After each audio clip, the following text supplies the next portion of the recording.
मैं ग्रामीण क्षेत्र के युवाओं को हर वो साधन और ज्ञान निःशुल्क प्रदान करने में लगा हूँ जो महानगरों में लाखों रुपए खर्चने के बाद प्राप्त होते हैं। मैं शपथ लेता हूँ कि विद्यार्थी मेरा धर्म है, मानवता की सेवा करना मेरा परम लक्ष्य है। राष्ट्र की उन्नति में मैं सदैव तत्पर रहूंगा। अपने कर्तव्य मार्ग पर आगे बढ़ते हुए एक स्वच्छ, सुंदर तथा भ्रष्टाचार मुक्त मैं भारत का निर्माण करूंगा। जय हिंद। हम लोग संविधान की शक्तियों के बारे में पढ़ रहे थे। पिछले क्लास में हम लोगों ने प्रारंभिक क्षेत्राधिकार पढ़ा था। क्या पढ़ा था? प्रारंभिक क्षेत्राधिकार, ओरिजिनल ज्यूरिसडिक्शन। उसमें क्या क्या पढ़ा था, वो बता सकता है कोई? प्रारंभिक क्षेत्राधिकार में क्या पढ़े थे? दो प्रकार के थे ना। पहला एक था एब्सोल्यूट, आत्यांतिक प्रारंभिक क्षेत्राधिकार। आत्यांतिक यानी मतलब ऐसे मामले जिस पर सिर्फ सुप्रीम कोर्ट सुनवाई कर सकता है। राज्यों से संबंधित मामले, भारत सरकार और राज्य सरकार के मामले जो है वो सिर्फ सुप्रीम कोर्ट में सुने जाएंगे। ठीक है। और दूसरा क्या था? समवर्ती, कॉन्कर्ड टाइप के जो समवर्ती प्रारंभिक क्षेत्राधिकार, जिसमें सुप्रीम कोर्ट और हाई कोर्ट दोनों को बराबर सुनवाई का अधिकार था। जैसे क्या था? मूल अधिकार, हाँ, मूल अधिकार या फंडामेंटल राइट्स। अनुच्छेद 32 के तहत सुप्रीम कोर्ट में, अनुच्छेद 226 के तहत हाई कोर्ट। तो आगे हम लोग जो है इसमें अध्ययन करेंगे। 4-5 मूलाधिकार, वो 4-5 क्षेत्राधिकार और हैं सुप्रीम कोर्ट के, तो उसका हम लोग यहाँ अध्ययन करेंगे। जैसे कि अपीलीय क्षेत्राधिकार, ठीक है, ये 4 प्रकार के अपीलीय क्षेत्राधिकार हैं। परामर्श क्षेत्राधिकार, अभिलेख न्यायालय, न्यायिक समीक्षा और कुछ अन्य शक्तियां हैं। तो ये सब हम लोग आज इस क्लास में अध्ययन करने वाले हैं। तो अपीलीय क्षेत्राधिकार, जैसा कि मैंने बताया कि सुप्रीम कोर्ट सबसे अंतिम न्यायालय है। इस देश का सबसे अंतिम, आखिरी और सर्वोच्च न्यायालय कौन सा है? सुप्रीम कोर्ट है। उसके आगे उसके फैसलों के विरुद्ध जो है कहीं अपील नहीं की जा सकती है। लेकिन हाई कोर्ट के फैसलों के विरुद्ध जो है कहाँ अपील की जा सकती है? सुप्रीम कोर्ट में। अब ऐसा थोड़ी नहीं कि डायरेक्ट जो है आप सत्र न्यायालय, जिला न्यायालय से हार कर आए और सीधे सुप्रीम कोर्ट चले जाओ, तो नहीं जा सकते हो। एक प्रक्रिया, एक जो है स्टेप है, सीढ़ी बाय सीढ़ी आपको चढ़ना है। अगर जिला सत्र न्यायालय से आप हार कर आते हो तो कहाँ जाओगे? हाई कोर्ट जाओगे। हाई कोर्ट से अगर आप हार कर आते हो तो फिर कहाँ जाओगे? Supreme court. ठीक है। तो सुप्रीम कोर्ट अपील करने का सबसे अंतिम न्यायालय है, क्योंकि वो सर्वोच्च है, उससे आगे कोई न्यायालय नहीं है। लेकिन एक मामला और है कि सुप्रीम कोर्ट में अगर कोई फैसला ऐसा आता है जो बाद में लगता है कि उस पर पुनः विचार होना चाहिए, तो सुप्रीम कोर्ट अपने ही निर्णय को पुनः विचार के लिए डाल सकती है, जो आगे हम लोग एक शक्ति के अंतर्गत, एक पावर के अंतर्गत अभी देखेंगे। तो अब ये अपीलीय न्यायालय, ये जो अपीलीय क्षेत्राधिकार है इसका, ये किसके लिए? हाई कोर्ट के लिए। तो यहाँ से एक प्रश्न बनता है, प्रश्न आएगा कि सुप्रीम कोर्ट का जो अपीलीय क्षेत्राधिकार है वो केवल हाई कोर्ट के मामलों को लेकर है। नंबर 2, जिला और सत्र न्यायालय के मामलों को लेकर है। नंबर 3, मुंसिफ न्यायालयों के लिए है। और नीचे दे देगा उपरोक्त सभी। तो किस में टिक लगाना है? केवल हाई कोर्ट। अब बहुत लोग उपरोक्त सभी में लगा के आ जाएंगे, इसीलिए वो फंसाने के लिए दे देता है उपरोक्त सभी। तो उपरोक्त सभी में नहीं है, किसके लिए है? केवल हाई कोर्ट के लिए। तो ये याद रखना है, आपको ध्यान रखना है कि सुप्रीम कोर्ट का जो अपीलीय क्षेत्राधिकार है वो किसके लिए है? सिर्फ हाई कोर्ट के फैसलों के लिए है। सिर्फ किसके लिए है? हाई कोर्ट के फैसलों के लिए है। अब क्या क्या फैसले हो सकते हैं, कैसे मामले हो सकते हैं? 4 प्रकार के मामले हो सकते हैं जो हाई कोर्ट के फैसलों के विरुद्ध सुप्रीम कोर्ट में जाया जा सकता है। और देखो, हर मामले को लेकर के आप सुप्रीम कोर्ट नहीं जा सकते हो, क्योंकि सुप्रीम कोर्ट एक ऐसा न्यायालय है जो काफी व्यस्त रहता है। एक ही सुप्रीम कोर्ट है जिसमें मैक्सिमम 34 जज हैं, CJI सहित। तो वहां पर छोटे मोटे मुकदमे जो हाई कोर्ट से हारे हुए होते हैं उनको लेकर आप नहीं जा सकते हो। उसके लिए जो है कोई ऐसे मुकदमे होने चाहिए जिससे एक कोई वर्ग प्रभावित हो रहा हो। ठीक है। ऐसा नहीं कि एक व्यक्ति कोई मुकदमा हार गया है हाई कोर्ट से और सिर्फ उस जो है मुकदमे का प्रभाव सिर्फ उस व्यक्ति पे पड़ रहा है, तो सिर्फ ऐसे मामले में नहीं लेकर जा सकते हैं। लेकिन अगर उस व्यक्ति का मुकदमा एक विशेष वर्ग को प्रभावित कर रहा हो, समाज को प्रभावित कर रहा हो, या देश को प्रभावित कर रहा हो, राज्य को प्रभावित कर रहा हो, तो ऐसे स्थिति में उस मुकदमे की जो है अपील कहाँ की जा सकती है? Supreme court. तो ये बात समझे, किसी एक व्यक्ति, मान लो मतलब मैं कोई मुकदमा हार गया सुप्रीम कोर्ट में इस मामले को लेकर के कि जो है मतलब टैक्स चोरी किया, टैक्स नहीं जमा किया, और टैक्स चोरी को लेकर के वहां से मुकदमा हार गया। तो टैक्स चोरी तो एक ऐसा मुकदमा है जो सिर्फ हमारी मतलब समस्या है, तो हम इस चीज की अपील लेकर के सुप्रीम कोर्ट नहीं जा सकते हैं। लेकिन अगर टैक्स चोरी से संबंधित कोई ऐसा मामला आता उसमें जो पूरा जो है टैक्स रिजाइम प्रभावित हो रहा होता, जैसे मान लो मतलब शिक्षा पर टैक्स लगाना है। अब कोई व्यक्ति मान लो मतलब किताबें महंगी हो गई, किताबें जीएसटी लग करके 18% जीएसटी लगा दिया शिक्षा पर, ठीक है, सरकार ने। अब 18% जीएसटी लगाने से किताबें क्या हो जाएंगी, कॉपियां क्या हो जाएंगी, महंगी हो जाएंगी। लेकिन हम समझदार हैं, आप समझदार हैं, कोई एक व्यक्ति वो क्या करेगा, हाई कोर्ट में, अब इस मामले को लेकर डायरेक्ट हाई कोर्ट भी जा सकते हो या फिर जिला सत्र न्यायालय में जा सकते हो। हाई कोर्ट तो डायरेक्ट जा सकते हो, लेकिन सुप्रीम कोर्ट डायरेक्ट नहीं जा सकते हो। तो मान लेते हैं हम जो है हाई कोर्ट चले गए ये मुकदमा लेकर के कि जो है हमारे बच्चों की जो है फीस महंगी हो गई है, क्योंकि एक तो स्कूल महंगी फीस ले रहा है और दूसरी बात जीएसटी लगा दिया जो है किस पर, किताबों पर, कॉपियों पर, जो है शिक्षा पर 18% वो भी अधिकतम लगा दिया। तो इसकी वजह से कॉपी किताबें सब क्या हो गई, महंगी हो गई। तो ऐसी स्थिति में मैं जो है हाई कोर्ट जाता हूँ।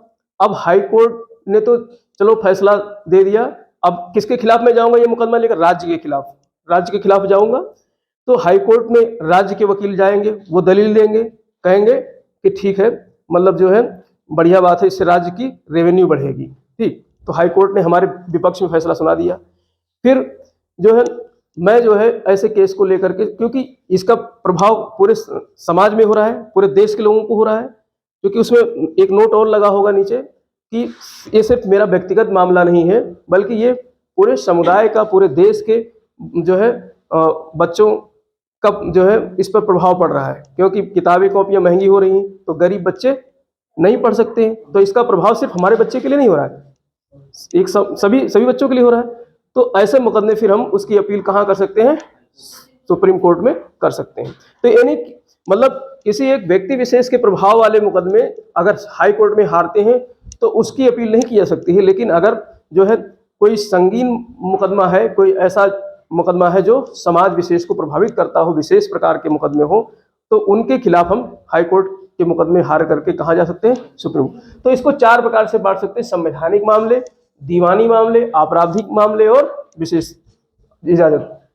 वैसे मोस्टली हम लोग 2 ही पढ़ते हैं, दीवानी मामले और आपराधिक मामले, 2 ही पढ़ते हैं, दीवानी और आपराधिक। जिला सत्र में या वहाँ भी, क्योंकि संवैधानिक मामले वहाँ तो है ही नहीं, कुछ विशेष इजाजत वाले मामले वहाँ है ही नहीं, तो 2 ही मुख्य होते हैं, दीवानी मामले और आपराधिक मामले। यहाँ पर संवैधानिक मामले और विशेष इजाजत वाले मामले ये 2 बढ़ जाते हैं सुप्रीम कोर्ट के परिप्रेक्ष्य में। देखो, संविधान की व्याख्या करने का राइट, पावर किसको दिया गया है, सुप्रीम कोर्ट। सुप्रीम कोर्ट संविधान की व्याख्या करता है। कैसे करता है, जैसे संविधान में ये लिखा हुआ है कि जीवन जीने का सबको अधिकार है, ठीक है, राइट टू लाइफ, किसमें पढ़ते हैं, स्वतंत्रता के अधिकार में हम लोग पढ़ते हैं, ठीक है। जो 6 स्वतंत्रताएं दी गई हैं उसमें ये भी पढ़ते हैं, जीवन जीने का अधिकार। अब जीवन जीने के अधिकार में बहुत सारी ऐसी बातें हैं जो छिपी हुई हैं, वो बात जब सुप्रीम कोर्ट उसकी व्याख्या करता है तो वो बातें निकल करके आती हैं बारी बारी से। जैसे मतलब हमको शुद्ध वातावरण में रहना है, तो संविधान में तो ऐसा नहीं लिखा है, लेकिन अब इस चीज को सुप्रीम कोर्ट व्याख्या करके बताएगा कि जो व्यक्ति अपने समाज में रह रहा है, क्या उसको शुद्ध वातावरण मिल रहा है कि नहीं मिल रहा है, क्या उसको पोषक पदार्थ मिल रहे हैं कि नहीं मिल रहे हैं। अगर पोषक पदार्थ व्यक्ति को नहीं मिल रहा है तो उसके जीवन जीने का जो है उसके जीवन जीने के अधिकार का प्रभाव पड़ रहा है। तो अगर सुप्रीम कोर्ट इस चीज की व्याख्या कर देता है उन शब्दों की, तो मतलब ये माना जाता है कि वो एक कानून बन गया।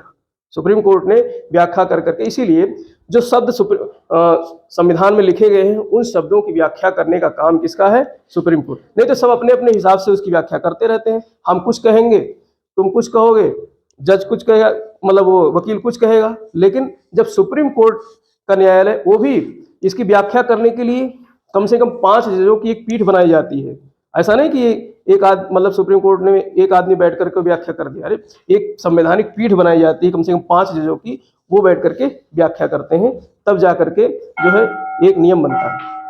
तो संवैधानिक मामले अगर हाई कोर्ट के पास तो ये पावर है नहीं व्याख्या करने का, तो अगर कोई मुकदमा आता है किसी भी प्रकार का, चाहे दीवानी मामले का हो चाहे आपराधिक मामले का हो, लेकिन उसमें अगर ये लगता है कि इसमें व्याख्या की जरूरत है, संविधान की व्याख्या की जरूरत है, तो हाई कोर्ट लिख देगा उसमें कि ये हमारी बस की बात नहीं है, ये हमारी बस की बात नहीं है, ये मामला कहाँ लेकर जाओ, सुप्रीम कोर्ट।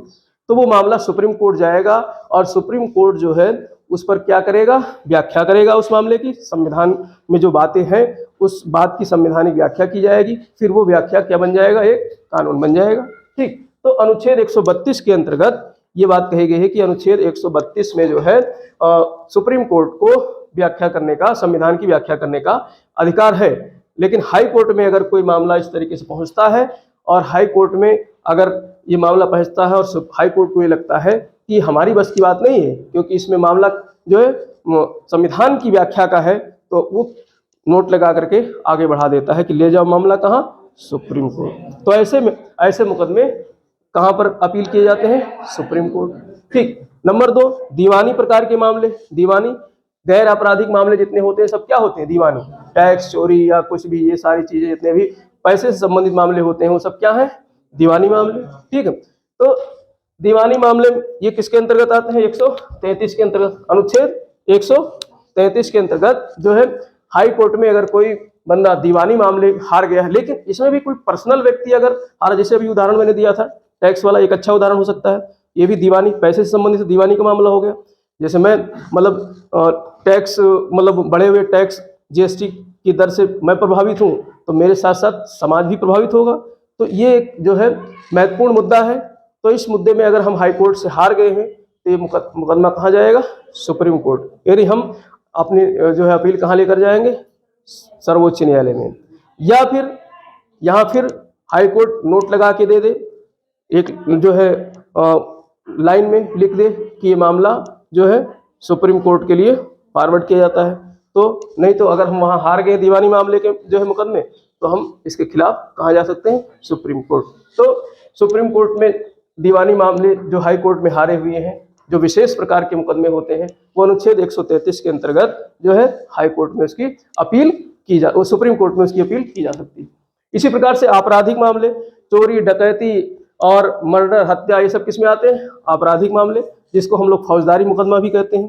ठीक है, तो ये बेसिक अंतर आप समझते रहो, दीवानी मुकदमे, फौजदारी मुकदमे। ठीक, मैंने बताया जिले में जिला न्यायाधीश क्या देखता है, दीवानी मामले देखता है, और जब वो फौजदारी मुकदमे देखता है तो सत्र न्यायाधीश कहलाता है।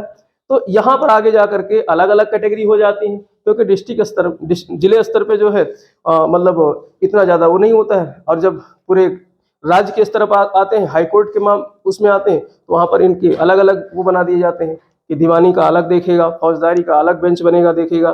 ठीक है, लेकिन यहाँ पर जिले में क्या होता है, एक ही जज होता है, वो जब जो है दीवानी का मामला देखता है तो वो जिला न्यायाधीश कहलाता है, और जब फौजदारी का मामला देखता है तो क्या कहलाता है, सत्र न्यायाधीश कहलाता है। तो आपराधिक मामलों को अनुच्छेद 134 के अंतर्गत अगर मान लो आपराधिक मामले में, अब ये यहाँ पर 3 प्रकार की कंडीशंस उत्पन्न होंगी आपराधिक मामले में। यहाँ पर व्यक्ति को मृत्युदंड की सजा दी गई हो हाई कोर्ट द्वारा, या फिर आजीवन कारावास 10 वर्ष या उससे अधिक की सजा दी गई हो, तो ऐसे मामलों में जो है व्यक्ति, अब भाई जीवन का मामला है ना, किसी व्यक्ति को मृत्युदंड मिल गया तो फिर उसका आखिरी अपील अपने जीवन को बचाने के लिए वो कहाँ जाएगा, फिर सुप्रीम कोर्ट जाएगा। ठीक है, सुप्रीम कोर्ट उसे जाना पड़ेगा। तो अब यहाँ पर ये नहीं देखा जाएगा कि ये मामला पर्सनल है या जो है समाज का है, भाई एक व्यक्ति का भी जीवन कीमती होता है, प्रत्येक व्यक्ति का जीवन कीमती होता है, बेशक वो क्यों ना अपराधी हो।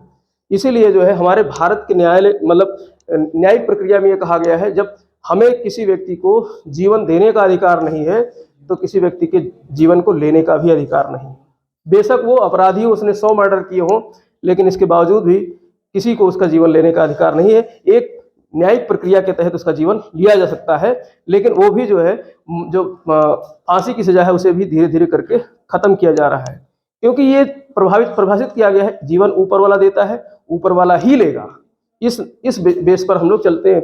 अभी आपने देखा होगा कुछ समय से चल रहा है मामला अतीक अहमद वाला, ठीक है, तो उसमें सबके अपने अपने अलग अलग विचार हो सकते हैं, लेकिन यहाँ पर जो बुद्धिजीवी आपसे अपेक्षा की जाती है कि आप पढ़ रहे हो और संविधान को पढ़ रहे हो, तो यहाँ पर एक अपना जो है दृष्टिकोण रखना जरूरी है। ठीक है, आप यहाँ पर नियम कानून जानते हो, सारी चीजें उसको जानते हुए एक अपना विचार आप विकसित कर सकते हो। ठीक, ये बात अलग है कि हर व्यक्ति की अपनी अपनी भावनाएं हैं। कुछ ये व्यक्ति कुछ ऐसे सोच सकते हैं भाई कि जो परिवार उजड़े हुए हैं, भाई दोनों पक्ष रखना चाहिए। जो परिवार उजड़ गए हैं उसने तो बहुत लोगों को मारा है। मैं तो इलाहाबाद रहा हूँ 5-6 साल, तो उसके रुतबे को देखा है मैंने वहाँ। तो जो परिवार उजाड़े गए हैं उसके माध्यम से, तो उसके परिप्रेक्ष्य में अगर देखा जाए तो ये सही था, क्योंकि जो परिवार उजड़े हैं उन परिवारों से पूछो, वो तो हमेशा यही बद्दुआ देते रहे कि कम मरे कम मरे कम मरे, कोई आकर मार दे। ठीक है, लेकिन संविधान क्या कहता है? संविधान ये कहता है कि जब हम किसी को जीवन नहीं दे सकते हैं तो उसका प्राण भी नहीं ले सकते हैं। हाँ, एक रेयरेस्ट केस में उसको मृत्युदंड दिया जा सकता है, और रेयरेस्ट केस में मृत्युदंड जो है एक संविधान के दायरे में, कानून के दायरे में दिया जा सकता है। तो उस प्रक्रिया का पालन होना जरूरी है। ऐसा नहीं कि कोई जो है उठा करके, और सरकार अगर देखो इनकाउंटर का भी हमारे संविधान में कोई उल्लेख नहीं है। जो इनकाउंटर करके सरकारें मारती है ना, पकड़ पकड़ करके ले जा करके फर्जी मार देते हैं, इनकाउंटर दिखा देते हैं, ये भी कोई संविधान? भाई जब संविधान यही कहता है कि किसी को जीवन देने का अधिकार नहीं तो लेने का भी अधिकार नहीं है, ठीक, तो ये व्याख्या है ही नहीं। लेकिन वहां पर जो है कुछ ऐसी आईपीसी धाराएं हैं जिसके अंतर्गत जिसका फायदा उठा करके सरकारें इनकाउंटर करवाती रहती हैं लोगों का। तो ये सब धीरे धीरे सीखोगे तो अपना विवेक यहाँ पर विकसित करने की आवश्यकता है। तो आपराधिक मामलों से संबंधित जो है, अगर एक केस ये बनता है कि हाई कोर्ट जो है, मान लो जो है जिला सत्र न्यायालय में जो है, अब ये सत्र न्यायालय होगा, आपराधिक मामला कहाँ चल रहा हो? सत्र न्यायालय में। तो सत्र न्यायालय में मामला जो है चल रहा हो, और वहां पर व्यक्ति जो है मतलब जीत गया हो, जिसको मतलब जो मर्डरर था, मान लो जो मर्डरर था वो क्या हो गया, जीत गया।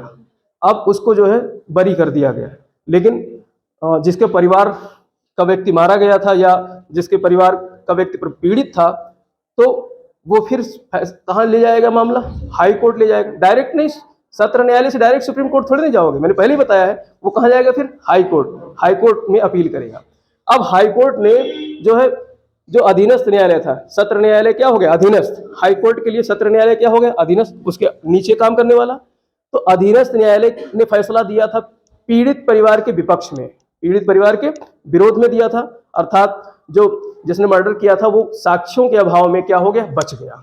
ठीक है, लेकिन अब पीड़ित परिवार कहाँ जाएगा? High court. तो हाई कोर्ट जाता है, वहां साक्ष्य रखे जाते हैं, वकील वहां मान लो साक्ष्य प्रस्तुत कर देता है, और जो मर्डरर था, जो अपराधी था, उसको मृत्युदंड की सजा हाई कोर्ट सुना देता है। मृत्युदंड यानी कि सत्र न्यायालय की सजा को क्या कर दिया? हाई कोर्ट ने पलट दिया। सत्र न्यायालय की सजा को हाई कोर्ट ने पलट दिया और उसे क्या दे देता है? मृत्युदंड। अब तो बात जीवन की आ गई, तो अपना जीवन बचाने के लिए अब यहाँ पर कौन जाएगा? अपराधी जाएगा। भाई वो तो जीत गया, वो तो जीत गया, जो सत्र न्यायालय में हार गया था, तो वो थोड़े नहीं जाएगा। वो अपनी जान को बचाने के लिए अब कहाँ जाएगा? Supreme court. तो सुप्रीम कोर्ट में वो अपील करेगा, सुप्रीम कोर्ट में अपील करेगा। ठीक, या दूसरा केस ये बनता है कि सत्र न्यायालय में मामला चल रहा हो। कहाँ चल रहा हो? सत्र न्यायालय में मामला चल रहा हो, और उसमें लीपापोती हो रही हो। तो हाई कोर्ट को ये लगता है कि ये सत्र न्यायालय की बस की बात नहीं है, कि लाओ बेटा हम अपने यहाँ सुनवाई करते हैं, और वो चलते हुए मामले को कहाँ बुलवा लेता है? हाई कोर्ट में। और हाई कोर्ट में फैसला दिया जाता है अपराधी के खिलाफ, यानी अपराधी को दंडित किया जाता है, या तो आजीवन कारावास या फिर मृत्युदंड दे दिया जाता है। अब अपराधी जो है, अपराधी के परिवार के लोग फिर उसके जान को बचाने के लिए कहाँ जाएंगे? Supreme court. तो ऐसा भी केस बन सकता है। अर्थात मुकदमे की सुनवाई चल रही हो सत्र न्यायालय में, अधीनस्थ न्यायालय में, और सत्र न्यायालय अभी मुकदमा कोई फैसला कर नहीं पाया हो, तारीख पे तारीख, तारीख पे तारीख चलती रही हो, तो ऐसे मामले में फिर हाई कोर्ट क्या करेगा? कहेगा लाओ मुकदमा हमारे यहाँ ट्रांसफर करो। तो मुकदमा हाई कोर्ट में जब ट्रांसफर होगा तो वहां पर जो है मान लो अपराधी के विपक्ष में साक्ष्य आ जाते हैं और अपराधी को दंडित कर दिया जाता है, उसको मृत्युदंड की सजा दे दी जाती है।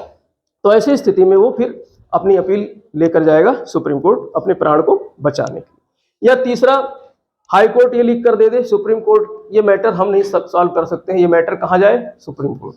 तो ऐसा कोई अपराध हो जिसकी मतलब सुनवाई चल रही हो हाई कोर्ट में, और हाई कोर्ट बिना निर्णय के उस पर लिख दे कि ये मामला सुप्रीम कोर्ट योग्य है, तो उसे भी सुप्रीम कोर्ट में अपील किया जा सकता है। तो इस तरीके से ये स्थितियां बन सकती है आपराधिक मामले जो अनुच्छेद 134 के अंतर्गत आते हैं। नंबर 4 है विशेष इजाजत वाले मामले। इसमें क्या होता है, सुप्रीम कोर्ट स्वतः संज्ञान लेता है। कुछ इनमें से कोई भी मामला हो सकता है, संवैधानिक हो सकता है, दीवानी हो सकता है, आपराधिक हो सकता है, कोई भी मामला हो सकता है जो हाई कोर्ट में चल रहा हो, या हाई कोर्ट से उसने वहां से फैसला आ गया हो, और सुप्रीम कोर्ट को ये लगता है कि ये मामला पूरे जो है क्षेत्र को, एक समाज को और राष्ट्र को प्रभावित कर सकता है, तो ऐसे मामलों को वो स्वतः संज्ञान लेते हुए यानी उस पर विशेष इजाजत जो है सुप्रीम कोर्ट जारी करता है और उस मामले को कहाँ बुला लेता है, सुप्रीम कोर्ट में, और वहां पर उसकी सुनवाई होती है।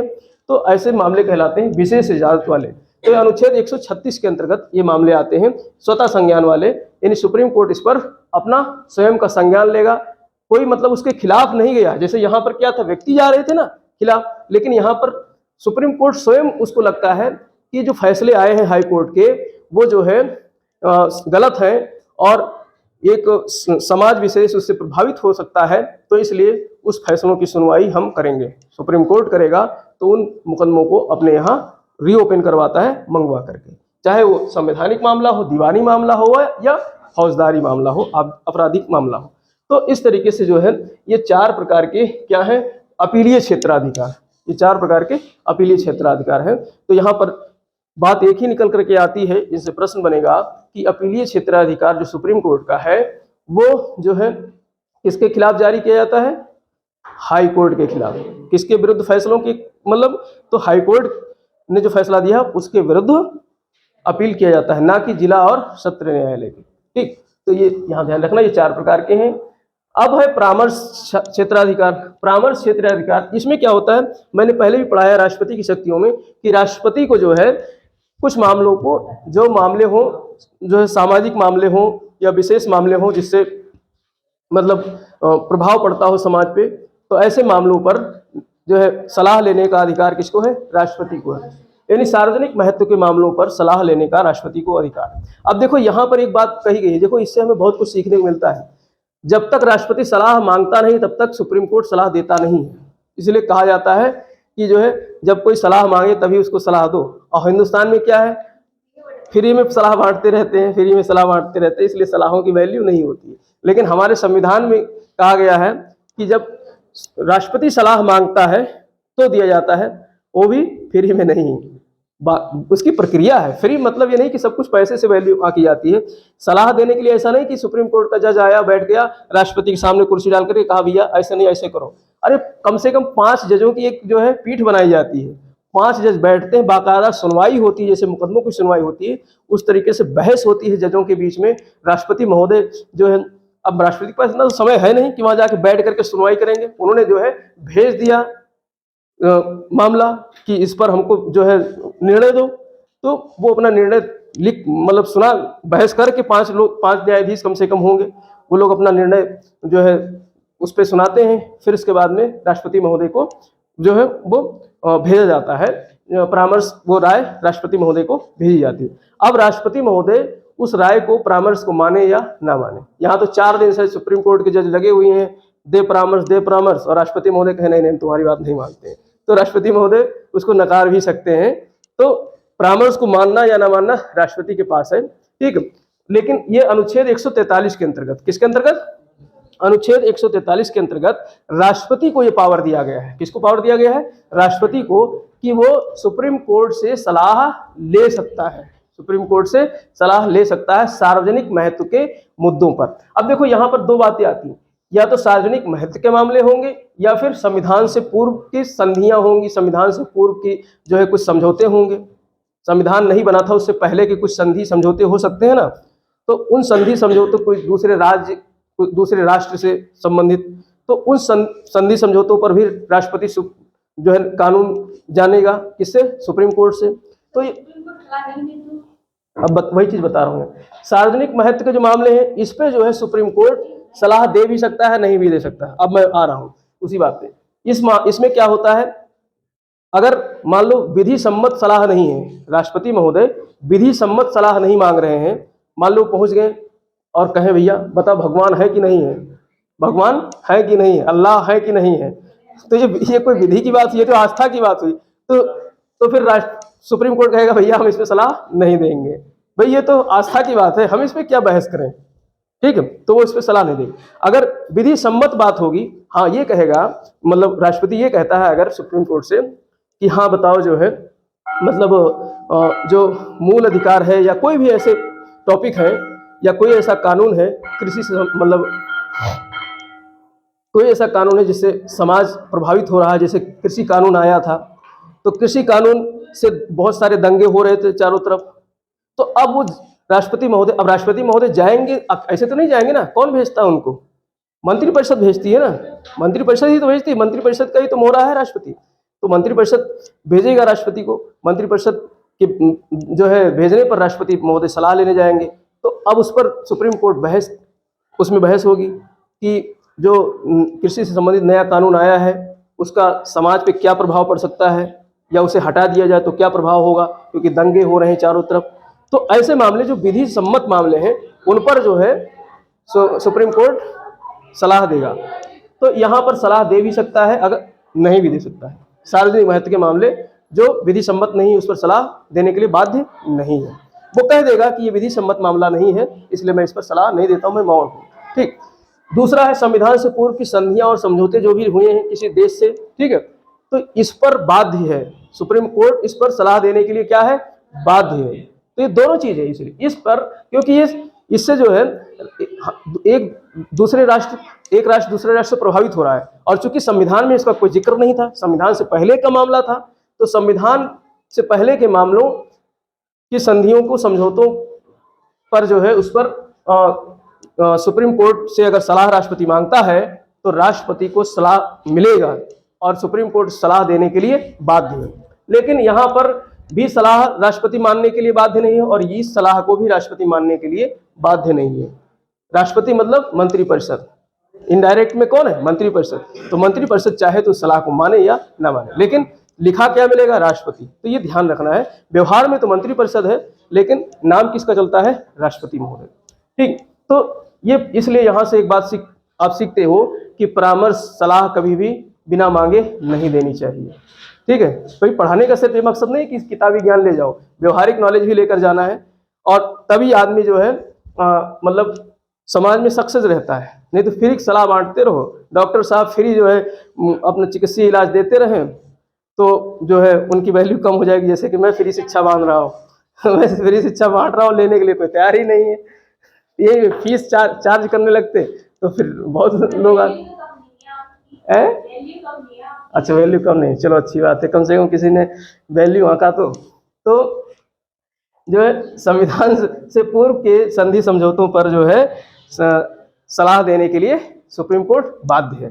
ठीक है, लेकिन राष्ट्रपति दोनों जगह क्या है, फ्री है, उस सलाह को माने या ना माने। अभिलेख न्यायालय, नेक्स्ट टॉपिक हमारा क्या है, अभिलेख न्यायालय। ठीक है, इसमें थोड़ा बहुत हालांकि बताया भी था।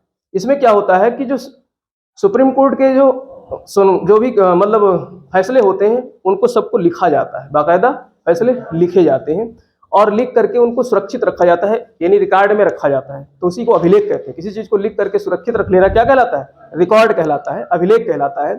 तो यहाँ पर उसके जो है फैसलों को सुरक्षित रखा जाता है और अधीनस्थ न्यायालय हाई कोर्ट में उसे जो है नजीर के तौर पर रखा जाता है। जब कोई उससे संबंधित, उस टॉपिक से संबंधित हाई कोर्ट को फैसला करना हो तो वो सीधे सीधे खोलेगा और कहेगा पेज नंबर सुप्रीम कोर्ट के द्वारा दिए गए फैसले पर पेज नंबर इतने पे ये लिखा हुआ है, तो उसको आधार बनाते हुए हाई कोर्ट फैसला सुनाएगा।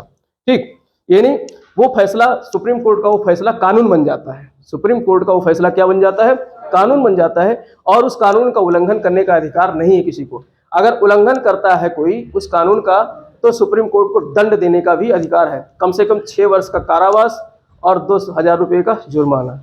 तो कौन सा लोगे, दोनों या केवल एक? दोनों दे सकता है या कोई एक दे सकता है, 2,000 का जुर्माना लगा सकता है या 6 वर्ष का कारावास दे सकता है। ठीक, या दोनों चीज लगा सकता है। तो अर्थात जो है सुप्रीम कोर्ट ने जो फैसला सुनाया है उस फैसले को अगर नहीं मान रहा है कोई व्यक्ति तो फिर उस पर वो दंडित कर सकता है। सुप्रीम कोर्ट उस पर क्या कर सकता है, उसे दंडित कर सकता है, बेशक कोई न्यायालय हो या कोई व्यक्ति हो, अर्थात कानून का उल्लंघन हो रहा है। मैंने बताया सुप्रीम कोर्ट का फैसला कानून माना जाएगा और कानून का उल्लंघन करने वाला जो है अपराधी माना जाएगा। आंधी आने की संभावना है क्या? तो मौसम चेंज हो गया एकदम से, वो मतलब चेंज क्या हो गया, मतलब क्या नाम है, लो प्रेशर बन गया यहाँ। लो प्रेशर बनने के कारण हवाएं जो है आने लगी, तो हवा तेज जो है आ रही है, गर्मी बढ़ी एकदम से 2-3 दिनों में। तो यहाँ पर लोकल एरिया में क्या हो गया, लो प्रेशर बन गया। तो लो प्रेशर जब बन जाएगा तो बाहर की हवाएं जो अपेक्षाकृत ठंडी होंगी वो तेज़ी से आएंगे, तो इसी तरीके से आंधी आती है। भूगोल वगैरह में पढ़ेंगे हम लोग, चक्रवात वगैरह, तब समझाएंगे, ठीक है। हाँ 11 में पढ़ाया भी था, ठीक। तो ये अभिलेख न्यायालय में चल रहा है। हाँ आगे है न्यायिक समीक्षा। नेक्स्ट टॉपिक हमारा क्या है, न्यायिक समीक्षा। न्यायिक समीक्षा जुडिशियल रिव्यू, निकल रहे हो? हाँ तो निकल।